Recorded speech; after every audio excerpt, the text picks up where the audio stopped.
Hi guys, Leah the trader from TMAT here. I'm gonna quickly show you how you can play super safe gap retest. So UNH had huge demand and flow on scanner since Monday, and on Tuesday we saw a gap. That's very important when you're trading. You want to see gaps because the market was choppy, and inside day I figured it's gonna be gap retest, not gap and go. So here is the close of yesterday. All right. And what you simply do, which I'm using as a tool that really helps me to see where to enter, I take the Fibonacci's from close to the pre-market high. Boom. And I see 0.05 and 0.618 are the levels I'm interested in. So this one retested to 0.5. Now you go to a smaller time frame and let's say 5 minutes. All right, I'm right here. So this is 5,618. It did not completely retest to 618 and it didn't close the gap, which would be right here. All right.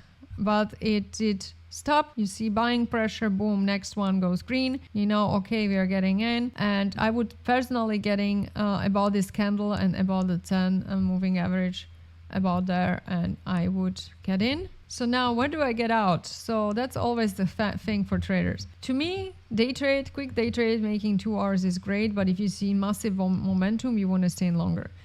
So let's see here. Here's an entry. I would give it a stop a little bit below the low of today. You can see here, not right at the low, but just a tiny bit below. So that would be it. Now getting to the pre-market high would get me to exactly 1.6 hour. But why would I leave at pre-market high? If I would want to leave at pre-market high, I would be getting right here to this strong candle. Look at the volume. Just check. You see here, boom. Why would I be getting out on candle like this on this increasing volume? So I stay in. I'm going to hang out and I'm going to get boom, boom, boom, free candles. And then I have a little bit of an upper wick. And at that point, when I'm just checking my long position measure, which you have to always do because you want to have risk to reward, right? How much I'm going to lose, how much I'm going to make. So I'm entering here at a moving average. This is my stop. And now I see these God's candles here. And I get to the upper wick, let's say, that's 4.35 hour trade. So once you see that this candle is failing, you're gonna get out. That's it. You make 4.6 hour, 4.3 hour. Sometimes people won't get out yet. They're gonna see, okay, let me wait for the volume